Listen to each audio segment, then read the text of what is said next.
Narsapuram parliament అభ్యర్థిగా పోటీ చేస్తూ మన అన్న విద్యావంతుడు, మరి కేంద్రంలో ఎన్నో ఉన్నతమైన పదవులు చేసి 40 సంవత్సరాల పాటు కేంద్రంలో కాంగ్రెస్ పార్టీతో అనుబంధం ఉన్న మన అన్న కేబీఆర్ నాయుడు అన్న గారు మీ ముందుకు వస్తున్నారమ్మా. సోనియమ్మ తల్లి ఆశీస్సులతో మన గౌరవ శర్మలమ్మ గారు, బాపరాజు గారుల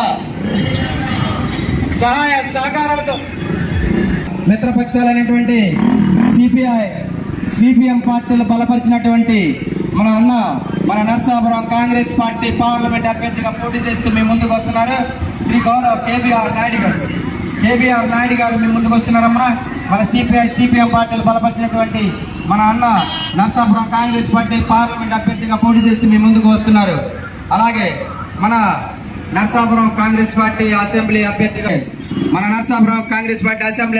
పోటీ చేస్తూ మన అన్న కానూరి ఉదయ భాస్కర్ కృష్ణ ప్రసాద్ గారు మీ ముందుకు వస్తున్నారు. మరి మే 11 జరగనున్నటువంటి సార్వత్రిక ఎన్నికల్లో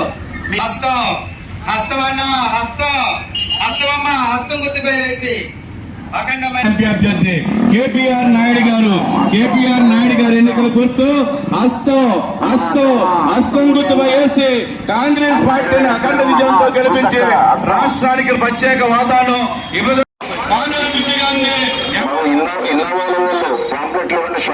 కాంగ్రెస్ పార్టీ ఎన్నికల ప్రచార భాగంగా ఈరోజు మేము నర్సాపురం పార్లమెంట్కి రావడం జరిగింది. నేను కాంగ్రెస్ పార్టీ లోక్సభ అభ్యర్థి, నర్సాపురం పార్లమెంట్ లోక్సభ అభ్యర్థిగా నన్ను అధిక కాంగ్రెస్ అధిష్టానం నాకు నియమించడం జరిగింది. నాతో పాటు కానూరి బుజ్జి గారు కూడా ఎమ్మెల్యేగా, నర్సాపురం ఎమ్మెల్యేగా పోటీ చేస్తున్నారు. మాకు వామపక్షాల 2 సిపిఐ, సిపిఎం కూడా బలపరుస్తున్నారు.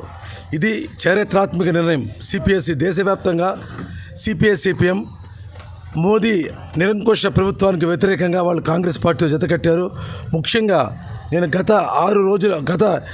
ఒక వారం రోజుల పాటు అన్ని అసెంబ్లీ సెగ్మెంట్లు, ఇప్పుడు 5-6 అసెంబ్లీ సెగ్మెంట్లో మేము ప్రచారార్థం తీసుకెళ్ళి రోడ్ షోలు చేసాము. బ్రహ్మాండమైన ప్రజాస్పందన. నేను ఇంత ప్రజాస్పందన చూడలేదు. ఈ రాష్ట్ర ప్రభుత్వంతో ప్రజల వ్యతిరేకత ఉంది. కేంద్ర మోదీ పాలన మీద కూడా, నిరంకుశ పాలన మీద కూడా చాలా వ్యతిరేకత ఉంది. నాకు చూస్తుంటే ఎక్కడ చూసిన పేద ప్రజలు, ఆంధ్రులు చాలా వాళ్ళకి అన్యాయం జరిగిన ఆందోళన ఉన్నారు. మీకు తెలుసు, విభజన జరిగిన తర్వాత ముందు మన చంద్రబాబు నాయుడు గారు వచ్చి ఆయన్ని ప్రజలు నమ్మి ముఖ్యమంత్రిని చేస్తే 5 సంవత్సరాలకి రాజధాని నిర్మాణం చేయలేదు. తర్వాత జగన్మోహన్ రెడ్డికి, పాపం ఆంధ్ర ప్రజలు జగన్మోహన్ రెడ్డికి ఓటేస్తే కూడా అతను ఆంధ్ర క్యాపిటల్ నిర్మాణం కూడా చేయలేని స్థితిలో ఉన్నాం. ఏ విభజన హామీలు ఏమీ రాలేదు. పోలవరం నిర్మాణం జరగలేదు.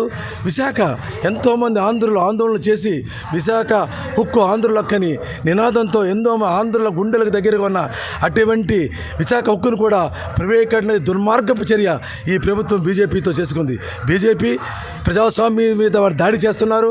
మీకు తెలుసు, ఈ ఇన్కమ్ ట్యాక్స్, ఈడీ, సిబిఐ ఇటువంటి ఇన్స్టిట్యూషన్స్ని మనకి చక్కటి ఇన్స్టిట్యూషన్స్ కూడా వీళ్ళు ఉపయోగించి, ప్రత్యర్థుల మీద ఉపయోగించి వాళ్ళు జైల్లో పెట్టడం, ఇది ఇంత నిరంకుశ ప్రభుత్వం ఎక్కడా చూడలేదు. ఏమిటండి, ఎందుకు అనగాని వర్గాలు, మైనార్టీసు అంతా కూడా విసిగిపోయి ఉన్నారు. ఈ ప్రజాస్వామ్య నమ్మే సంఘాలన్నీ కూడా వాళ్ళంతా కూడా ఈ కాంగ్రెస్ పార్టీ, ఈ కూటమిని సమర్థిస్తున్నారు. వచ్చిన రోజుని మేము రాహుల్ గాంధీ ప్రధానమంత్రి అవుతున్నాడు, మొదటి సంతకము ఆంధ్రులను మేము ఆదుకుంటాం. ఈ రెండు ప్రాంతీయ పార్టీలు కూడా ఆంధ్రకు ద్రోహం చేసినాయి. ఎందుకు కొట్లాడకూడదు మన మోదీకి ఇప్పుడు మీరు మీరు ఈ ఆంధ్ర ప్రజలు ఈ ప్రాంతీయ పార్టీలకు ఓటు వేస్తే బీజేపీకి ఓటేసినట్టే. మీరు బీజేపీకి ఓటేసినట్టే. తెలుగుదేశం ప్రత్యక్ష పొత్తులో ఉంది బీజేపీతో, రహస్య పొత్తులో ఉన్నాడు ఇతను మన జగన్మోహన్ రెడ్డి. మీకు తెలుసు ఎన్ని నల్ల చట్టాలు పట్టుకొచ్చారు. కమ్యూనిస్ట్ సోదరులు కూడా మాకు సపోర్ట్ చేస్తారు. కమ్యూనిస్ట్ క్యాడర్స్ కూడా అడుగుతున్నాను, మీరు విలేజెస్కి వెళ్ళండి. నరసాపురం పార్లమెంట్ కాన్స్టిట్యూన్సీ మనం విన్ అవుతున్నాం, మనం నెగ్గుతున్నాం. నరసాపురంలో కాంగ్రెస్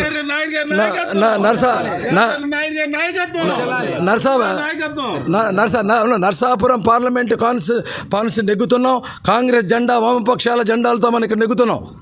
పిసిసి అధ్యక్షులు షర్మిరెడ్డి గారు నాయకత్వంలో, అలాగే రాహుల్ గాంధీ గారి నాయకత్వంలో నాకు ఎమ్మెల్యే అభ్యర్థిగా ఖరారు చేశారు.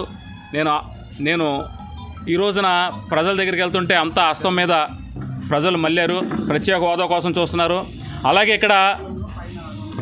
ఇక్కడ లోకల్గా లేని అభ్యర్థులు ఇక్కడ హెడ్ క్వార్టర్ పోనిచ్చారు, అలాగే మెడికల్ కాలేజ్ పోనిచ్చారు, అలాగే ఇంకొకళ్ళు స్థానికేతరులు వస్తున్నారు, వాళ్ళు ఇంకొన్ని వెళ్ళిపోయేలా చేస్తారేమో అని ప్రజలకు చెప్తున్నాను. ఈ రోజున గోదావరి బ్రిడ్జ్ కావాలంటే కాంగ్రెస్ పార్టీ రావాలి, ప్రత్యేక హోదా రావాలంటే కాంగ్రెస్ పార్టీ రావాలి. ఈ రోజున వామపక్షాలు సిపిఐ సిపిఎం మద్దతుతో నేను ఈ రోజున నరసాపురం నియోజకవర్గంలో కాంగ్రెస్ పార్టీ హస్తం గుర్తుపై పోటీ చేస్తున్నాను. మీరందరూ ప్రజలందరూ మరి చూసి స్థానికుడిని మీలో ఒకడిని నాకు ఓటు వేయాలని కోరి ప్రార్థించుచున్నాను. ఇట్లు జై హింద్, జై కాంగ్రెస్.